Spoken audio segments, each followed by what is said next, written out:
When we started putting together our program, what we wanted to do was tell the story as to how things that seem impossible may not be impossible. And if you're willing to sort of block out the noise of you can't do something, you can do incredible things.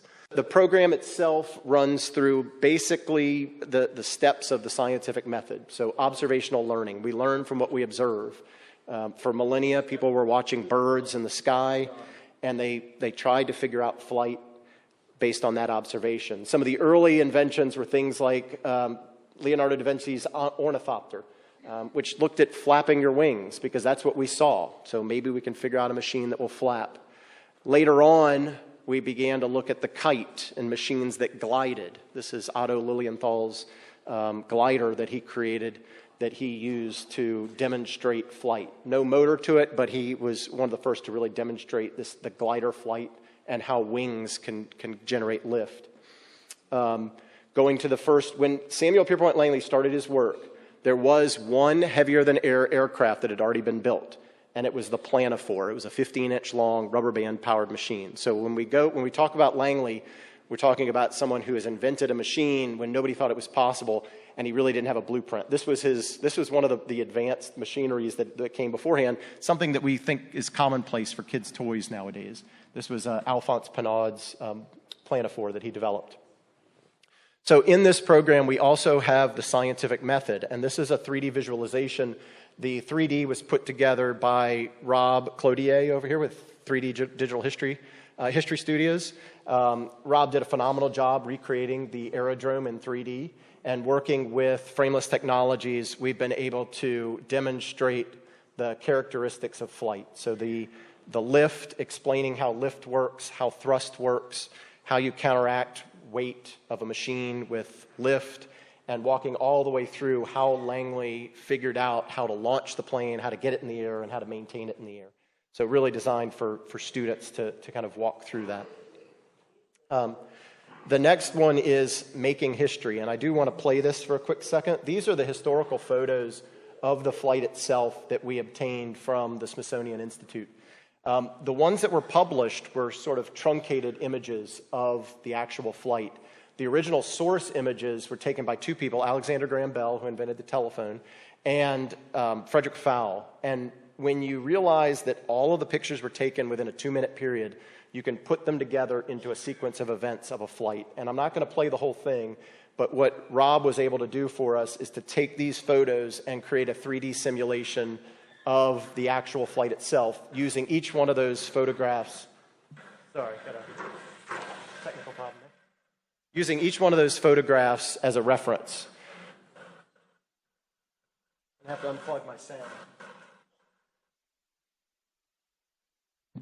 So this walks through each of the photos to show you where the photographer was standing and where the aerodrome was at each flight. It's a minute and a half. I'm not going to take a minute and a half to let you watch the whole thing, but if you have a chance afterwards, it's really interesting to kind of watch the entire flight. And then we talk about changing the world, how aviation changed the world. But before that, some of the articles. Now, this is something that happened in Stafford County, Virginia. I don't think any of us had heard of before now. Things like Goodbye to Horses and Bicycles. This is from 1896. Langley has solved the great question of navigating the air. One of my favorites is, let me see if I can find it here. Give me a second. If Professor Langley has really inaugurated the new age of wings, it's quite certain that his name will live in history as long as that of the next president of the United States. So certainly didn't happen, but that was the attitude back then, and then it's kind of been forgotten about. So we hope this showcases that, but more importantly, rather than it being a historical artifact, that's kind of a living STEM project that kids can see it, can understand it, and get interested and excited about STEM and aviation. Aviation is a field that has a remarkable growth potential in the future, and students that come out of education programs that are based on aviation, there are so many jobs available right now. There are massive shortages in pilots, in mechanics working on planes, in people working on drone technology.